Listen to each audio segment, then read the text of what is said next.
ভারতে উদ্ধার বাংলাদেশি কিশোর, নেপথ্য আন্তর্দেশীয় মানব পাচার চক্র। এরপর জানিয়ে দেব নির্বাচনের তারিখ জানালো মিয়ানমারের সামরিক সরকার। আরও যা থাকছে, মেঘ ভাঙা বৃষ্টিতে বিপর্যস্ত জম্মু কাশ্মীর, স্কুল বন্ধের নির্দেশ। আরও জানিয়ে দেব তেল আবিবে হাইপারসনিক ক্ষেপণাস্ত্র হামলা, আতঙ্কে পালালো লাখো লাখো ইসরায়েলি। সর্বশেষ জানিয়ে দেব গাজায় একদিনে ইসরায়েলি হামলায় নিহত 47, অনাহারে 7। এতক্ষণ শুনছিলেন সংবাদ শিরোনাম, এবার বিস্তারিত। তার আগে অনুরোধ থাকবে আজকের এই ভিডিও সম্পর্কে আপনার মূল্যবান মতামত। ভারতে উদ্ধার বাংলাদেশি কিশোরী, নিপথ্য আন্তর্দেশীয় মানব পাচার চক্র। বাংলাদেশ থেকে পাচার হয়ে ভারতের দক্ষিণাঞ্চলীয় রাজ্য তেলেঙ্গানার হায়দ্রাবাদে জোরপূর্বক দেহ ব্যবসায় বাধ্য করা এক কিশোরীকে উদ্ধার করেছে সেখানকার পুলিশ। ঘটনাটি বাংলাদেশে ভারতের মধ্যে সক্রিয় আন্তর্দেশীয় মানব পাচার চক্রের বিষয়টিকে ফের নতুন করে আলোচনায় নিয়ে এসেছে। খবর তেলেঙ্গানা টুডের। দক্ষিণী রাজ্যটির বাংলাদেশি নারী উদ্ধারের ঘটনায় এটি প্রথম নয়। খায়রতাবাদ, চাঁদেরঘাট ও বান্দলাগোড়ার বিভিন্ন যৌনিপল্লী থেকে এর আগে একাধিকভাবে তাদের উদ্ধার করেছে সেখানকার আইনশৃঙ্খলা রক্ষা বাহিনীর সদস্যরা। নির্বাচনের তারিখ জানালো মিয়ানমারের সামরিক সরকার। মিয়ানমারের সামরিক সরকার ঘোষণা দিয়েছেন আগামী 28শে ডিসেম্বর থেকে বহু প্রতিশ্রুতি সাধারণ নির্বাচন শুরু হবে। তবে ভোট আদৌ অবাধ ও সুষ্ঠু হবে কিনা তা নিয়ে দেশ বিদেশে তীব্র সংশয় দেখা দিয়েছে। সোমবার দেশটি ইউনিয়ন নির্বাচন কমিশন জানান, নির্বাচনের প্রথম ধাপ ডিসেম্বরের শেষ সপ্তাহে শুরু হবে। ধাপে ধাপে পরবর্তী ভোটের তারিখও ঘোষণা করা হবে বলে কমিশনের পক্ষ থেকে জানানো হয়। রাষ্ট্রীয় গণমাধ্যমের তথ্যমতে ইতিমধ্যে প্রায় 55টি রাজনৈতিক দল নিবন্ধন সম্পন্ন করেছে, যার মধ্যে 9টি দল সারা দেশে প্রতিদ্বন্দ্বিতা করবে। গত মাসে সেনাপ্রধান মিং আং হুলাইং এর প্রশাসন দেশের কিছু এলাকায় জরুরি অবস্থান প্রত্যাহার করে জানুয়ারিতে নির্বাচনের প্রস্তুতি নেওয়ার ঘোষণা দিয়েছিল। উল্লেখ্য 2021 সালের ফেব্রুয়ারিতে সেনা অভ্যুত্থানের মাধ্যমে আং সান সুচির নেতৃত্বাধীন গণতান্ত্রিক সরকারকে ক্ষমতাচ্যুত করে সামরিক বাহিনী জরুরি আইন জারি করে। আং সান সুচির দল national League for democracy NLD বিরোধী রাজনৈতিক দলগুলো ইতিমধ্যে নির্বাচনে অংশ না নেওয়ার ঘোষণা দিয়েছেন। তাদের অভিযোগ, এই নির্বাচনে আসলে সেনাপ্রধান মিং আং হুলাইং এর ক্ষমতা পাকাপোক্ত করার কৌশল ছাড়া কিছু নয়। অভ্যুত্থানের পর থেকে মিয়ানমার গৃহযুদ্ধ জর্জরিত। দেশের বহু অঞ্চলে নিয়ন্ত্রণ করছে বিদ্রোহী গোষ্ঠীগুলো। এর মধ্যে রয়েছেন People's Defence Force, Arakan Army এবং টা আং ন্যাশনাল লিবারেশন আর্মি। মেঘ ভাঙা বৃষ্টিতে বিপর্যস্ত জম্মু কাশ্মীর, স্কুল বন্ধের নির্দেশ। ভারতের জম্মু ও কাশ্মীরে মেঘ ভাঙা বৃষ্টি ও ভূমিধসের ফলে জনজীবন একেবারে বিপর্যস্ত হয়ে পড়েছে। এই পরিস্থিতিতে সোমবার 18 আগস্ট জম্মুর সব সরকারি ও বেসরকারি শিক্ষা প্রতিষ্ঠান বন্ধ রাখার নির্দেশ দিয়েছেন প্রশাসন।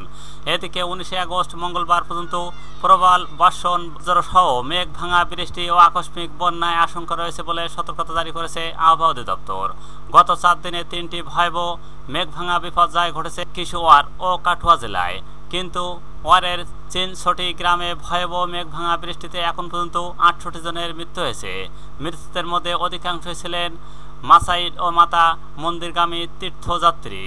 এছাড়া জেলায় আরও 82 জন নিখোঁজ রয়েছেন বলে জানা গেছে। আরও আহত হয়েছেন অন্তত 116 জন। প্রশাসন জানিয়েছেন সতর্কতার অংশ হিসেবে স্কুল বন্ধ রাখার পাশাপাশি উদ্ধার কাজে সেনা, এনডিআরএফ এবং স্থানীয় প্রশাসন একযোগে কাজ করছে। ঝুঁকিপূর্ণ পাহাড়ি এলাকায় বাসিন্দাদের নিরাপত্তা স্থানে সরিয়ে নেওয়া হয়েছে। আবহাওয়া দপ্তরের বিশেষ বিজ্ঞপ্তি অনুযায়ী জম্মু ও রিয়াসি রাজ্যর পঞ্চু, সান্না, কাঠুয়া, টুডা ও কিন্তোয়ার, রামবন্ধন সহ একাধিক জেলায় মেঘ ভাঙা বৃষ্টি, ভূমিধসে আকস্মিক বন্যায় ঝুঁকি সর্বাধিক। কাশ্মীর উপত্যকার কিছু অংশে একই সতর্কতা জারি করা হয়েছে।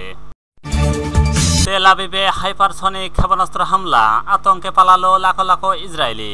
ইয়েমেনের সশস্ত্র বাহিনী জানিয়েছেন তারা তেল আবিবের উপশহরে অবস্থিত বেন গরিয়ন বিমানবন্দরে প্যালেস্টাইন 2 হাইপারসনিক ব্যালিস্টিক ক্ষেপণাস্ত্র ব্যবহার করে বিশেষ এক অভিযান চালিয়েছে। এতে বিমানবন্দরটির সব ফ্লাইট স্থগিত করা হয়েছে এবং লাখো লাখো ইসরায়েলি ভয়ে আতঙ্কে নিরাপদ আশ্রয় কেন্দ্রে যেতে বাধ্য হয়েছে। ইয়েমেনি সশস্ত্র বাহিনীর মুখপাত্র ব্রিগেডিয়ার জেনারেল ইয়াহিয়া সারি রোববার 17 আগস্ট এক বিবৃতিতে এইসব তথ্য জানান।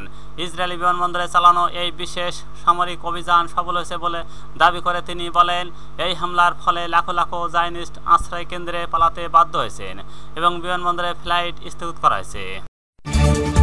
গাজায় একদিনে ইসরায়েলি হামলায় নিহত ৪৭, অনাহারে ৭। ফিলিস্তিনের অবরুদ্ধ গাজায় গত ২৪ ঘন্টায় ইসরায়েলি হামলায় কমপক্ষে ৪৭ জন নিহত হয়েছেন। এছাড়া এই সময় ইসরায়েল অবরোধের ফলে সৃষ্ট অনাহারে আরও ৭ জনের মৃত্যু হয়েছে।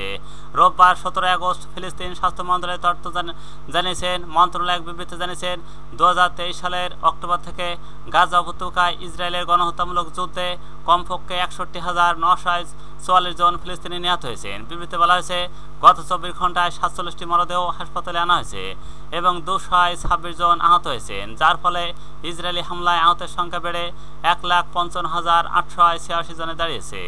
এতে আরও বলা হয়েছে, উদ্ধারকারীরা পৌঁছতে না পারায় অনেক ভুক্তভোগী এখনও ধ্বংসস্তূপের নিচে এবং রাস্তায় আটকা পড়ে আছেন। মন্ত্রণালয় আরও উল্লেখ করেছেন, গত ২৪ ঘন্টায় মানবিক সাহায্য নিতে গিয়ে ইসরায়েলি সেনাবাহিনীর গুলিতে ১৪ জন ফিলিস্তিনি নিহত এবং ১৩২ জনের বেশি আহত হয়েছেন, যার ফলে গত ২৭ মে থেকে এখন পর্যন্ত সাহায্য নিতে গিয়ে নিহত ফিলিস্তিনের সংখ্যা ১,৯৩৮ জনে দাঁড়িয়েছে এবং আরও ১৪,৪২০ জন আহত হয়েছেন। ফিলিস্তিনি মন্ত্রণালয় আরও জানিয়েছেন, গত ২৪ ঘন্টায় উপত্যকাটি অপুষ্টি অনাহারের আরও ৭ জন ফিলিস্তিনি মারা গেছেন। এর ফলে ২০২৩ সালের অক্টোবর থেকে দুর্ভিক্ষজনিত মৃত্যুর সংখ্যা ২৮৮ জনে দাঁড়িয়েছে, যার মধ্যে ১১০ জন শিশু।